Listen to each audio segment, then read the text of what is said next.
गुणानां विस्तरं वक्षे स्वभावानां तथैव च पर्यायाणां विशेषेण नत्वा वीरं जिनेश्वरम। जय बोलिए देवादिदेव विखचर आदिनाथ भगवान की जय। सभी महानुभाव को जय जिनेन्द्र। महानुभाव, हमारी लगभग 12 कक्षाएं श्री आलाप पद्धति जी ग्रंथ की हो चुकी हैं और इसमें अभी हमारी चर्चा चल रही है नयाधिकार की। नए के बारे में हम वर्णन बहुत अच्छे तरीके से यहाँ पर समझ रहे हैं और हमारी नए की चर्चा चल रही थी तो हमने पढ़े थे कि लगभग हमारे यहाँ पर 9 नए होते हैं, 3 उपनय होते हैं और उनके भी भेद पढ़े थे। सूत्र क्रमांक 45 तक स्वाध्याय हो चुका था। आज की कक्षा में आइए सूत्र नंबर 46। तो यहाँ से आपका वर्णन प्रारंभ हो रहा है द्रव्यार्थिक नय का। तो कहा द्रव्यार्थिकस्य 10 भेदा, द्रव्यार्थिकस्य 10 भेदा, अर्थात द्रव्यार्थिक नय के 10 भेद होते हैं। द्रव्यार्थिक नय के कितने भेद होते हैं? तो द्रव्यार्थिक नय के 10 भेद होते हैं। ये सभी को याद रखना है कि द्रव्यार्थिक नय के 10 भेद होते हैं। उसके बाद पर्यायार्थिक नयगम संग्रह, उनकी भी हम चर्चा करेंगे, लेकिन यहाँ पर आगे आने वाले जो 10 और 11 सूत्र हैं, इन 10 आगे आने वाले सूत्रों में द्रव्यार्थिक नय के 10 भेदों की चर्चा आचार्य देवसेन स्वामी महाराज ने की है। तो आइए क्रम से हम एक एक भेद को समझेंगे, उसके अर्थ को और उसके स्वरूप को समझेंगे। सबसे पहला द्रव्यार्थिक नय। द्रव्यार्थिक नय के 10 भेद होते हैं। 10 के मैं आपको देखिए नाम बता देता हूँ, आप यहाँ पर नाम नोट कर लें। सबसे पहले नाम नोट कर लें। सबसे पहला है आपका कर्मोपपादी निरपेक्ष शुद्ध द्रव्यार्थिक नय। सबसे पहला क्या है? ठीक है, सबसे पहला है आपको कर्मोपपादी निरपेक्ष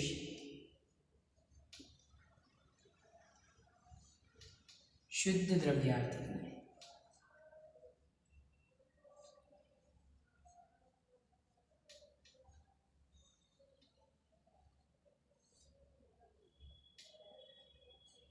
सबसे पहला नय है आपका कर्मोपपादी निरपेक्ष शुद्ध द्रव्यार्थिक नय। ठीक है, उसके बाद आपका दूसरा है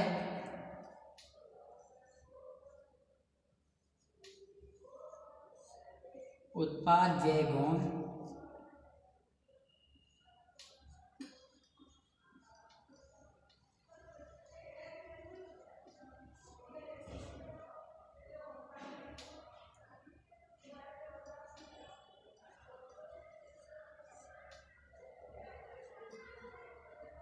दूसरा है आपका उत्पाद व्यय गौण सत्ता ग्राहक शुद्ध द्रव्यार्थिक नय।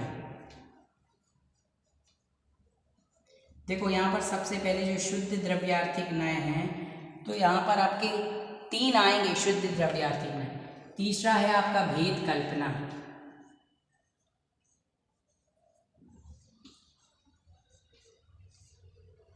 भेद कल्पना निरपेक्ष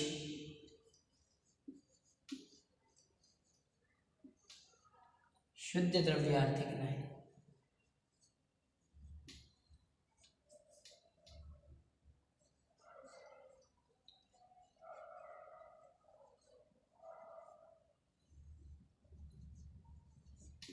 आइए अब हम इनकी डेफिनेशन जानते हैं। जैसे 10 हैं तो 10 के तो मैं आपको नाम लिखा ही दूंगा। पहले हम एक एक करके सूत्र के साथ भी इसका अर्थ भी समझते जाते हैं।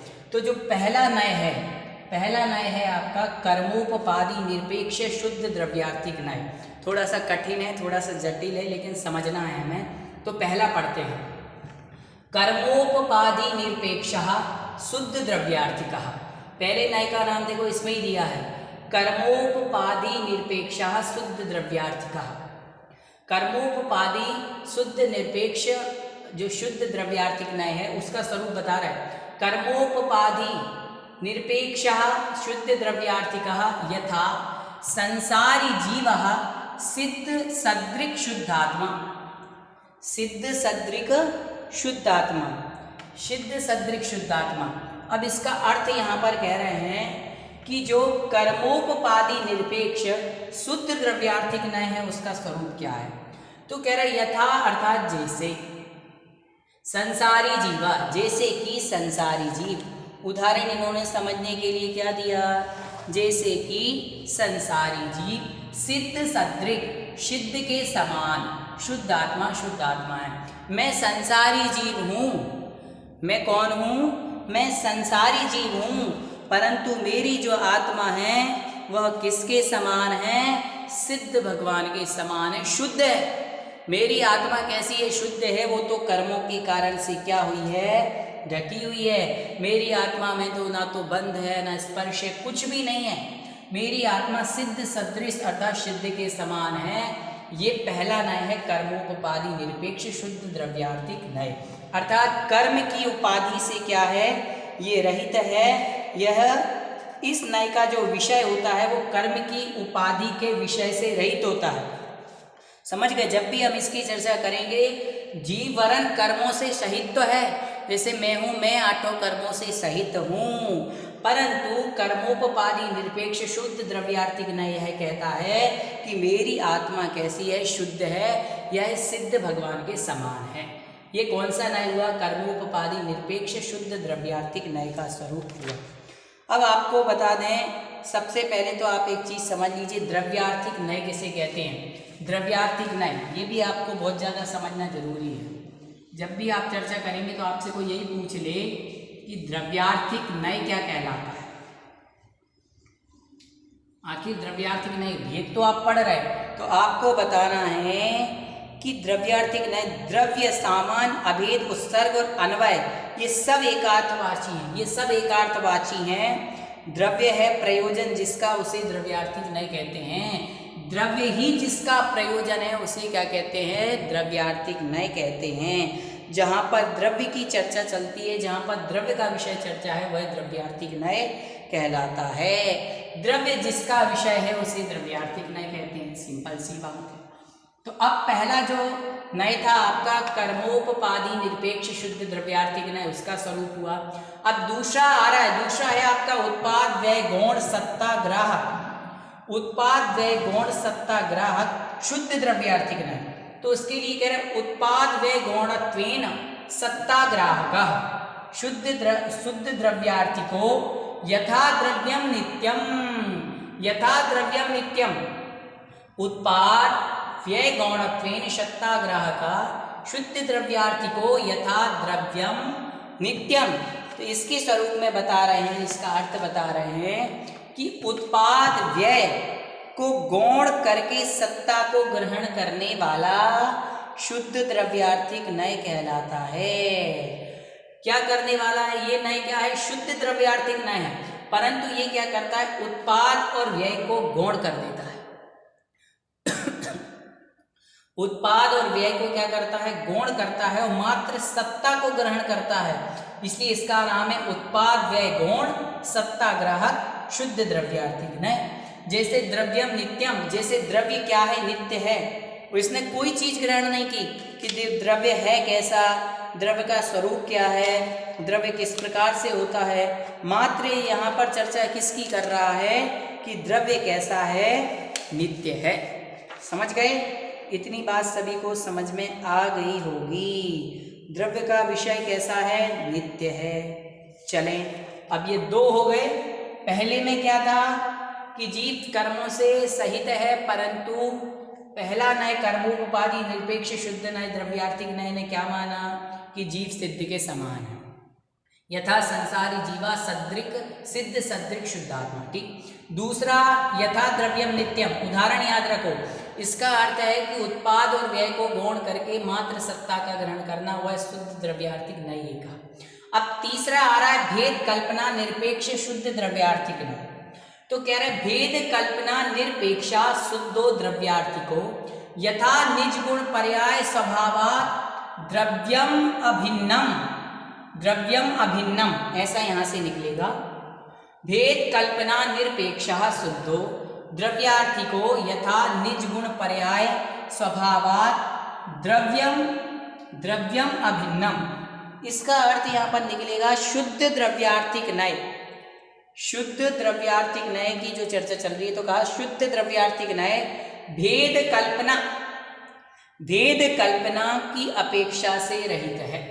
भेद कल्पना की अपेक्षा से क्या है? रहित है। जैसे क्या कहा यहाँ पर? निज गुण अर्थात अपने गुणों से, पर्याय अर्थात निज पर्याय से, स्वभाव और निज स्वभाव से, द्रव्यम द्रव्य अभिन्न अर्थात अभिन्न है।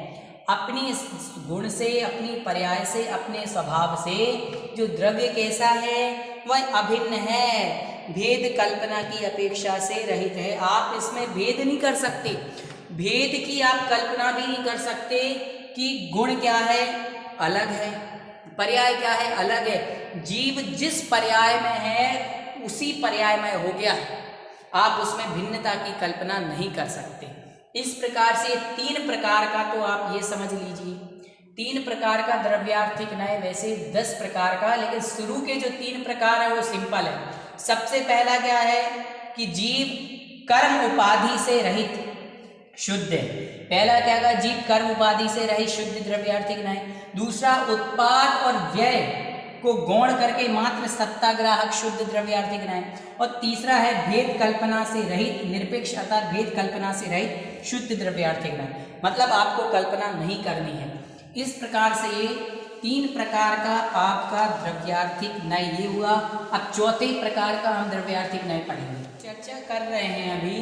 तो आपका यहाँ पर ये शुद्ध द्रव्यार्थिक नय चल रहा है, तो 3 शुद्ध द्रव्यार्थिक नय हैं। अब ऐसे ही 3 अशुद्ध द्रव्यार्थिक नय हैं, ठीक है। टोटल 10 भेद अपने को पढ़ने, 3 अपन ने पढ़ लिए। तो अब चौथे नंबर का है आपका कर्मोपपादि सापेक्षो शुद्ध द्रव्यार्थिको यथा क्रोधादि कर्मज भावात्मा, यथा क्रोधादि कर्मज भावात्मा। क्या कह रहे हैं? अब आपका चौथे नंबर की चर्चा चल रही है। चौथे नंबर का द्रव्यार्थिक नय बता रहे, कर्मोपपादि सापेक्ष अशुद्ध द्रव्यार्थिक। चौथे नंबर का जो आपका है वो क्या है? कर्मोपपादि सापेक्ष, कर्मोपपादि सापेक्ष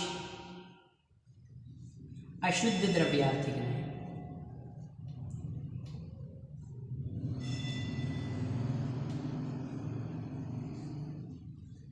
चौथे नंबर का है आपका कर्मोपपादि सापेक्ष अशुद्ध द्रव्यार्थिक नय। और आपका पहला क्या था? उससे ये विपरीत हो जाएगा। पहला था आपका कर्मोपपादि निरपेक्ष शुद्ध द्रव्यार्थिक नय, अब ये उससे विपरीत हो गया। तो इसका अर्थ क्या हुआ? तो कह रहे कर्मोपपादि सापेक्ष अशुद्ध द्रव्यार्थिक नय यथा, यथा अर्थात जैसे, जैसे कैसे? तो कहा कर्मोपपादि की अपेक्षा से सहित अशुद्ध जीव द्रव्य अशुद्ध द्रव्यार्थिक नय का विषय है। जैसे वहां पर हम क्या कह रहे थे कि जो जीव है, जो आत्मा है, संसारी जीव भी है, वो संसारी जीव कैसा है? सिद्ध भगवान के समान। परंतु यहाँ आत्मा कैसी है? क्रोध आदि भावों से सहित है। क्रोध, मान, माया, लोभ आदि भावों से आत्मा क्या है? सहित है। और वह क्या है? अशुद्ध द्रव्यार्थिक नय, अर्थात यहाँ पर कर्म उपाधि से सहित है। वहां पर शुद्ध द्रव्यार्थिक नय कर्म उपाधि निरपेक्ष शुद्ध द्रव्यार्थिक नय में क्या था? आत्मा कर्मों से सहित तो थी, पर वो आत्मा कैसी माननी थी हमारे लिए? सिद्ध भगवान के समान, प्योर है, शुद्ध है, ठीक है। तो वो वहां पर क्या था? कर्मोपपादि निरपेक्ष शुद्ध द्रव्यार्थिक नय। और उसका ये विपरीत क्या हो गया?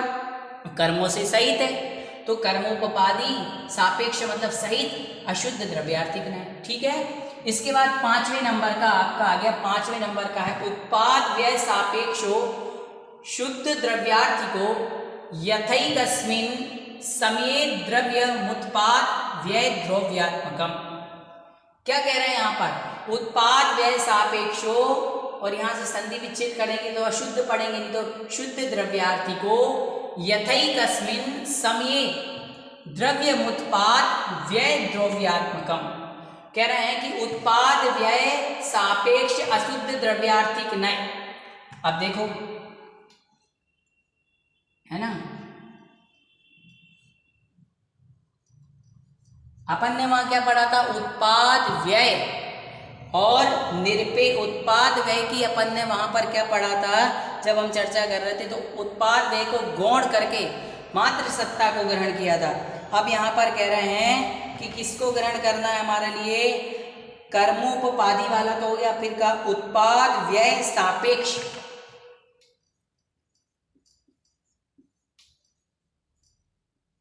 उत्पाद व्यय सापेक्ष अशुद्ध द्रव्यार्थिक न्याय।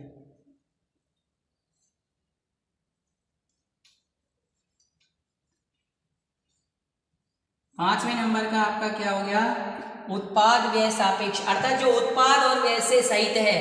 कह रहे हैं कि उत्पाद व्यय सापेक्षो अशुद्ध द्रव्यार्थिको नया, अर्थात जो उत्पाद और व्यय से क्या है यहाँ पर सहित है।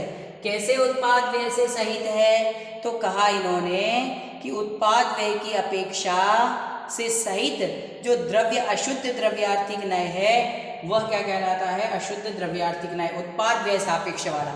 जैसे एक ही समय में उत्पाद व्यय और द्रव्यात्मक होना, एकस्मिन् समये द्रव्यम, एक ही समय में द्रव्यम अर्थात द्रव्य उत्पाद व्यय और द्रव्यात्मक, एक ही समय में द्रव्य उत्पाद भी है, व्यय भी है, द्रव्य ही है, वह क्या कहलाता है, उत्पाद व्यय सापेक्ष अशुद्ध द्रव्यार्थिक नय। अब छठा है आपका भेद कल्पना सापेक्षो शुद्ध द्रव्यार्थिको यथात् मनो दर्शन ज्ञानादयो गुणा। भेद कल्पना सापेक्षो शुद्ध द्रव्यार्थिको यथात् मनो दर्शन ज्ञानादयो गुणा, अर्थात भेद कल्पना सापेक्ष अशुद्ध द्रव्यार्थिक नय। छठा क्या है आपका,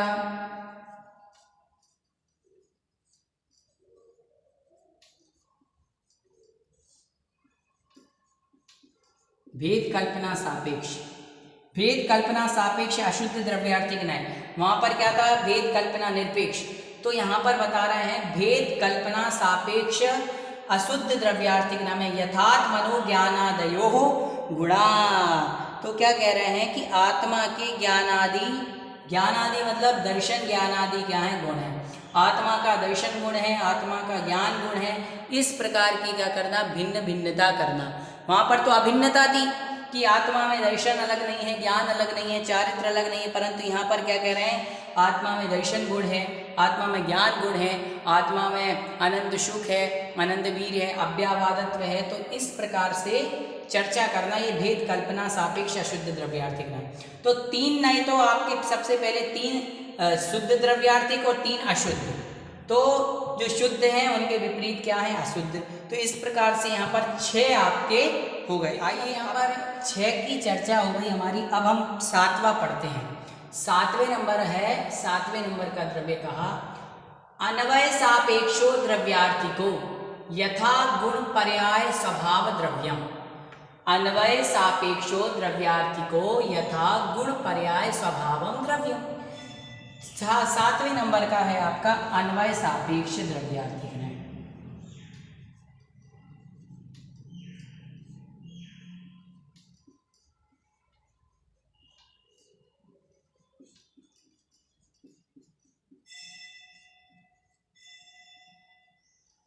अन्वय सापेक्ष द्रव्यार्थिक नय है।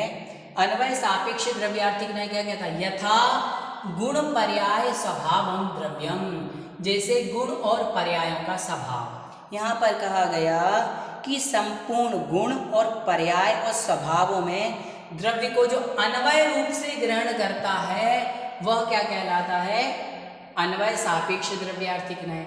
और फिर अगला 8वें नंबर पे कह रहे हैं स्वाद्रव्यादि ग्राहक द्रव्यार्थिक नय। 8वें नंबर पर क्या है आपके, यहाँ पर 7 भेद हो गए। 8वें नंबर पर है स्वाद्रव्यादि ग्राहक।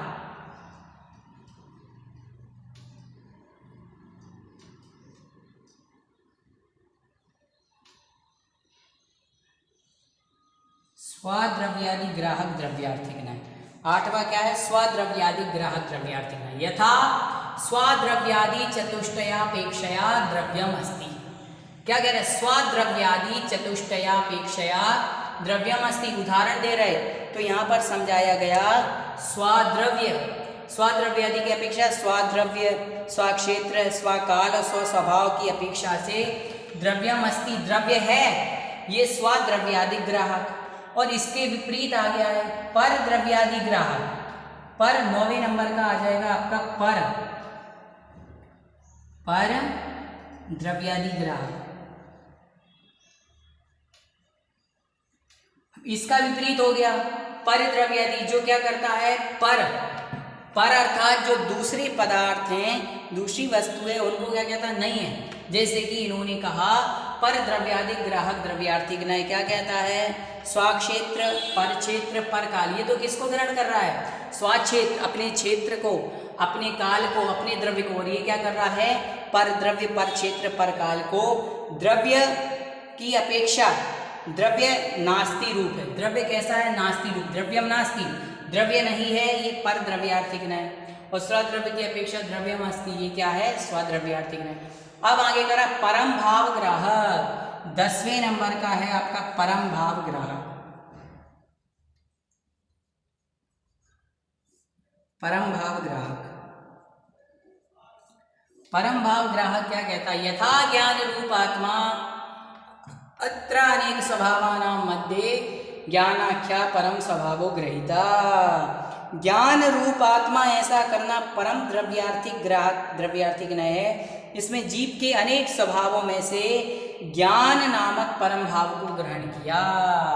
किसको ग्रहण किया, ज्ञानाख्या परम स्वभावो। तो इस प्रकार से ये आपके 10 द्रव्यार्थिक न्याय हो गए। द्रव्यार्थिक न्याय का अर्थ मैंने क्या बताया था, द्रव्य जिसका विषय है वह द्रव्यार्थिक न्याय है। द्रव्य जिसका विषय है वह द्रव्यार्थिक न्याय है। और द्रव्यार्थिक न्याय के 10 भेद, कर्मोपपादी निरपेक्ष शुद्ध द्रव्यार्थिक न्याय, उत्पाद व्यय गौण सत्ता ग्राहक शुद्ध द्रव्यार्थिक न्याय, भेद कल्पना निरपेक्ष शुद्ध द्रव्यार्थिक न्याय। 3 इसके विपरीत, कर्मोपपादी सापेक्ष अशुद्ध द्रव्यार्थिक न्याय, उत्पाद व्यय सापेक्ष अशुद्ध द्रव्यार्थिक न्याय, भेद कल्पना सापेक्ष अशुद्ध द्रव्यार्थिक न्याय। 6 हो गए। 7वां आपका अन्वय सापेक्ष द्रव्यार्थिक न्याय, स्वद्रव्यादिक ग्राहक द्रव्यार्थिक न्याय, पर द्रव्यादिक ग्राहक द्रव्यार्थिक न्याय और परम भाव ग्राहक द्रव्यार्थिक न्याय। इस प्रकार से द्रव्यार्थिक न्याय की हमने चर्चा की। तो इस प्रकार से आपको लगभग मोटा मोटा समझ में आ गया होगा। और विशेष पढ़ना है तो आपकी पुस्तक में और इसकी एक एक परिभाषा दी है, उसको आप पढ़ें। यदि किसी का प्रश्न होता है तो और अच्छे एक कक्षा और फिर द्रव्यार्थिक न्याय के 10 भेदों को आपको समझा दी जाएगी। सभी को